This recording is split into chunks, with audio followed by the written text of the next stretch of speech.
Thank you.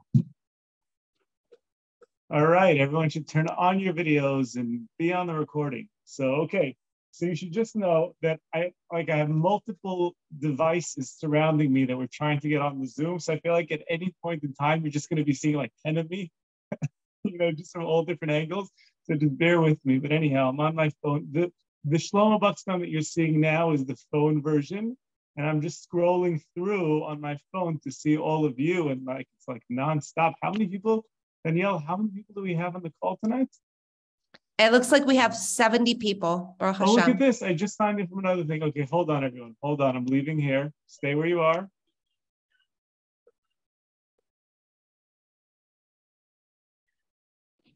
Okay. Here I am. Do you see me? No, you don't see me. 1 second.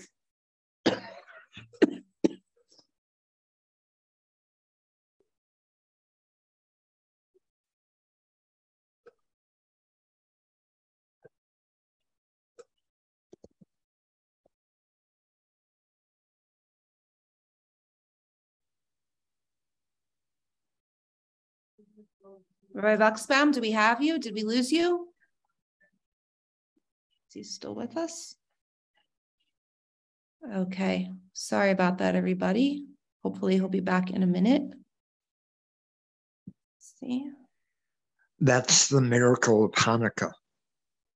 Yes, that he's gone 1 minute and he's going to reappear the next. Yes, or technology, or the miracle of technology. All right, well, that was an epic fail. Anyhow, as I was saying, it is wonderful to see everybody again. And how amazing is it that we are here right before Chanukah, which, there's so many different aspects to Chanukah, but what people don't realize is that Torah study, to learn Torah, and specifically the way we're doing it, the chavrusa, one-on-one with a study partner, to delve into a concept, delve into an idea, is so deeply connected to what Chanukah is all about. There's a fascinating piece of Talmud. Our sages say that around the Chanukah time, around the story of Chanukah, that is when this whole idea of machlokas. Raise your hand if you're familiar with the term machlokas. Machlokas is debate. Good, people are raising their hand. Machlokas is debate. Debate in the Talmud. We know, right? What is it? They say 2 Jews, 3 opinions. Where does that start from? It starts from the Talmud. Every single page of the Talmud is full of rabbis debating, arguing. And for someone who might be new to Torah study, this could be disturbing, because we like to think that the Word of God is going to be black and white, and everything will be clear. Tell me what to do. How many people ask me questions and they're just like, "Hey, Rabbi, just tell me what to do. Tell me what to do." Like they want just a clear answer. And here you open up the pages of the Talmud and it's full of debate. And our assumption is, well, someone's got to be right and someone's got to be wrong. And because of that, when our sages say that around the Hanukkah story, around the time of Hanukkah, when it became more difficult for the Jewish people to study, and therefore there was now more debate amongst the rabbis, one might get nervous about that and say, you know what, maybe certain ways the Yavanim, the Greeks, won, because they confused us, they confused our Torah, they sent us on multiple paths, they mixed us up. And the great, great mystic and rabbi and Rosh Hashiva Rav Putner asks this question, and he says, actually, the opposite is true. The opposite is true. And even though it may seem that through all of the debate and all of the machlokas, so part of the authenticity of Torah was taken away, the opposite is true. A new beauty of the Torah was revealed. The fact that Allison and Rachel and Ayla and Luciano is here, right? The fact that you guys can sit, we can all sit down and we could learn together and we can have debate, and I see this and you see this, and you know what? We can both be right. The Talmud has a powerful line, Elu ve'elu, divrei Elokim chaim. Multiple opinions, and yet they may be saying the exact opposite things. And yet, who's right? They're both. There's an aspect of truth to both. And that actually shows the beauty of Torah. The beauty of Torah, a new beauty of Torah that was revealed right around this time of Chanukah. So it is a wonderful, wonderful merit to be learning together specifically to create dialogue and learning in a Torah study. And I just want to say this as we're about to break up into these sessions to get into the one-on-ones. But obviously we know that there's a lot of mystery surrounding Chanukah. It's not just that Chanukah is in a dark time, but there's a lot of mystery surrounding Chanukah. We know Chanukah is 8 days because of the tremendous miracle of the oil, right? And we know that that itself creates a question. The most famous question in Jewish literature is this question about Chanukah, that why 8 days? And which maybe only be 7 days because there was enough oil to last for 1 day. And we know that there are a myriad of answers to this. There is not one question in Judaism that has more answers to the question of why Chanukah is 8 days. And that creates a mystery and intrigue around the entire holiday.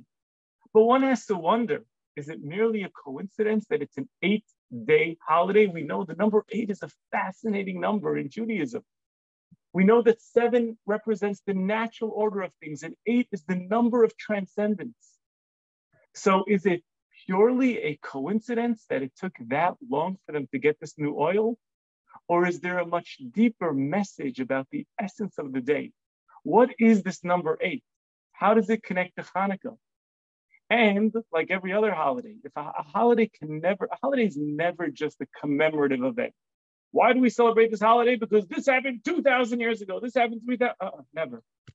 A holiday is always meant for us to look at our own life, look at our own world, our own spirituality. And as we go through the source sheet tonight, I encourage you to ask the question, what is the depth of the number 8? How is it relevant to my life? How is it relevant to my spirituality? And how is it relevant to where I am right now? Something to think about as you're going through the sources. We'll meet again on the other side. Sorry for the late start.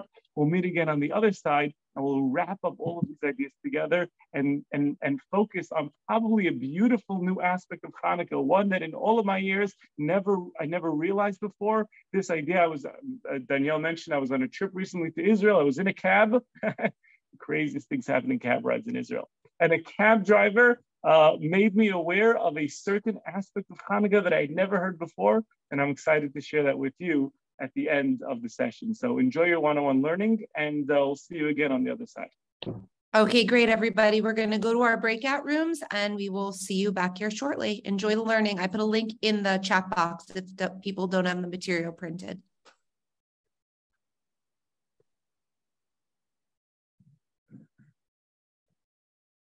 I can see everybody. Okay, I can see everyone now. I am several devices later. Let's see everyone. It's good to see everybody back. It's nice to see everyone's faces. Just going to change my view over here so I can see all of you. Okay. How did it go? Give me a thumbs up. You like your learning partner? Okay, Torah is beautiful. Jews are beautiful. Let's talk a little bit about Chanukah. So interesting, Danielle mentioned that I was in Israel last week. So there's hashgacha pratis. There's divine hand in everything. And, I don't know if anyone here has any disaster travel stories, but just to put it bluntly, I missed my flight to Israel. It wasn't pretty. I was going with my daughter.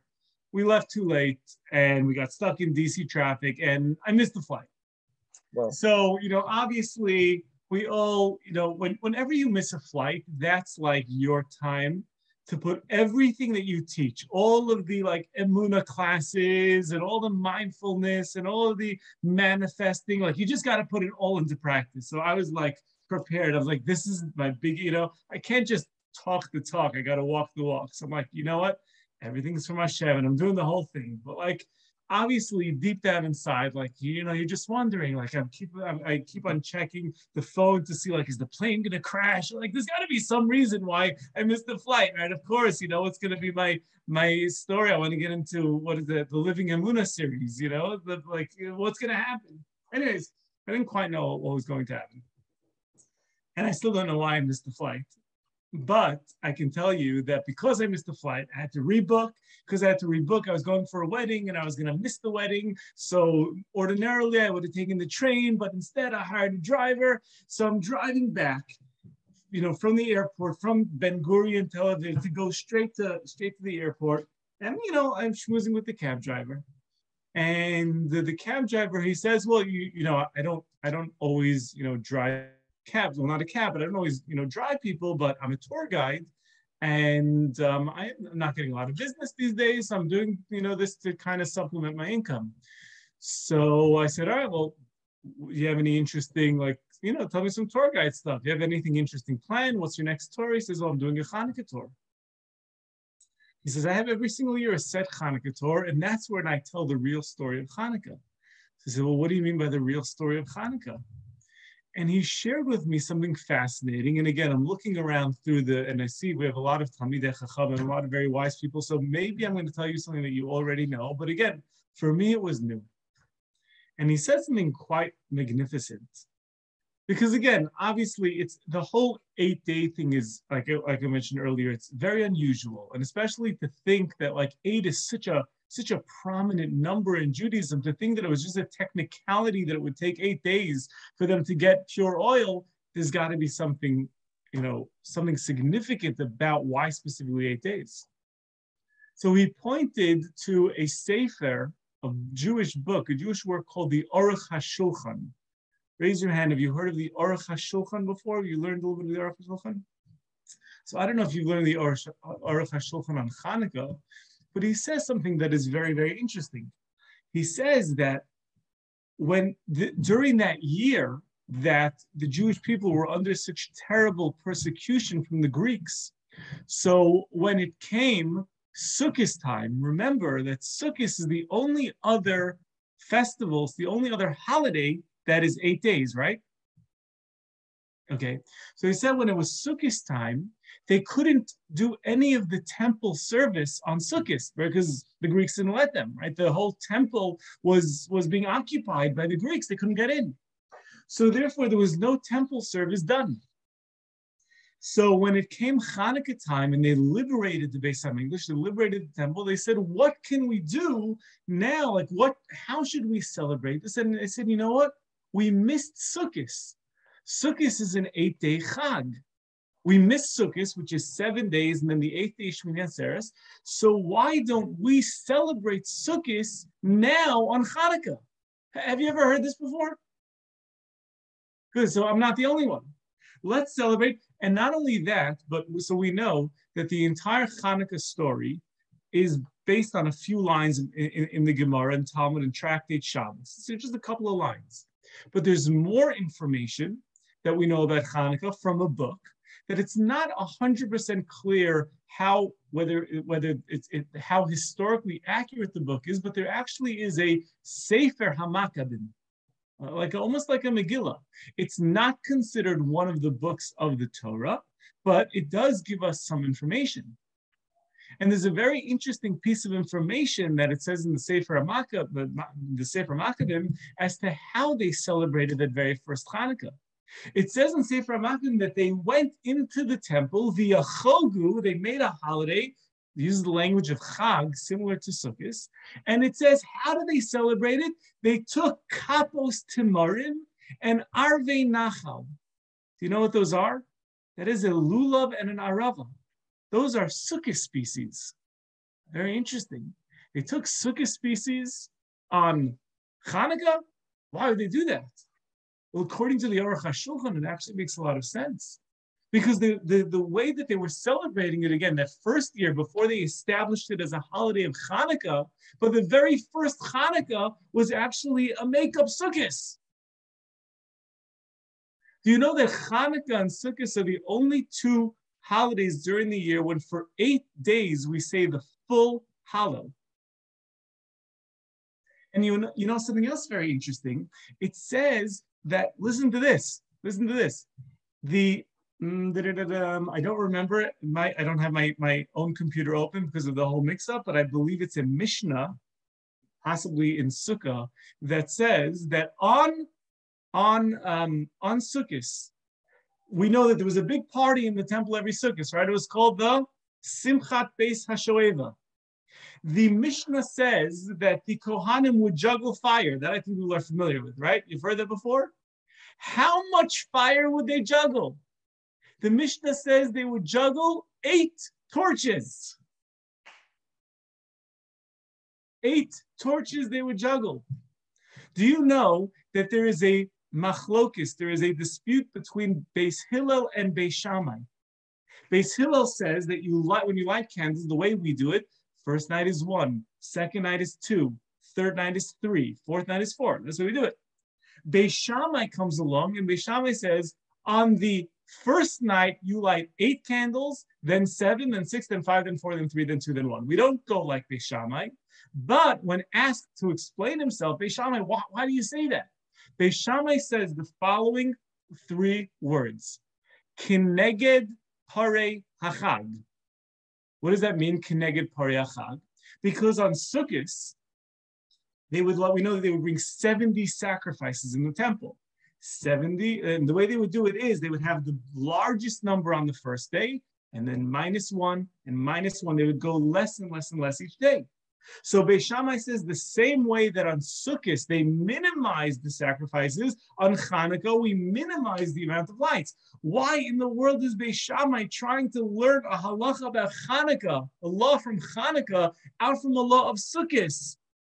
The answer is all of this is pointing to one thing, that the very first Chanukah celebration was actually Sukkot in the winter. Now, why do I think this is something that is so amazing? Why do I think this is, I get so excited. I'm like, it was worth missing the flight just for this. It actually was probably not worth missing the flight, but who knows? Maybe it was. Maybe it was. Maybe for a piece of Torah. But it was phenomenal. It was phenomenal. But I think it's so beautiful because there is a line in the great Hasidic commentator, the Sfas Emes.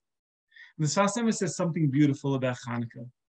He says that if we think about it, in the beginning of the year, comes Rosh Hashanah and Yom Kippur and Sukkot, and we have such a spiritual jolt, right? Raise your hand, how many people over here on Sukkot you were just flying high, right? You were coming right off of Rosh Hashanah, and then you had Yom Kippur, and you fasted, and then it came Sukkot, and you sat in the sukkah, dwelling in God's shade for 7 days, and then you danced on Simchas Torah, and you were like, I am never going to be the same Shlomo Buxbaum again. I mean, that's it. That's it. This was a game changer.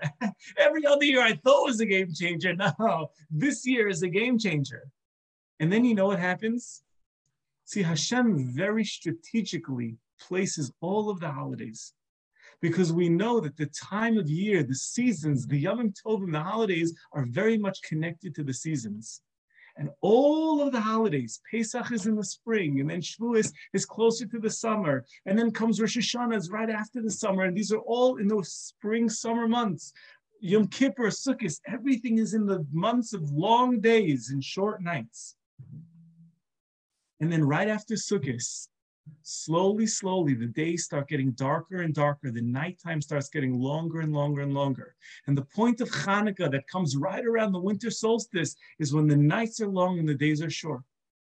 And the Sfas Emes says that that's symbolic of the fact that the kochos hatuma, the power of the negative forces, gets stronger and stronger and stronger after Sukkot. And again, I hope looking around, they see we have a very, very special crew over here. But again, many human beings might feel that after Sukkot, where it seems like everything should go so beautiful, so amazing, suddenly it gets harder and harder and harder and harder and harder. And sometimes when it comes Chanukah time, we're already depleted. And we're already looking back at this past Rosh Hashanah and Kippur Sukkot. It was so long ago, and we're like, I think this was just another year. I think this was just another high, and now it came down from that high.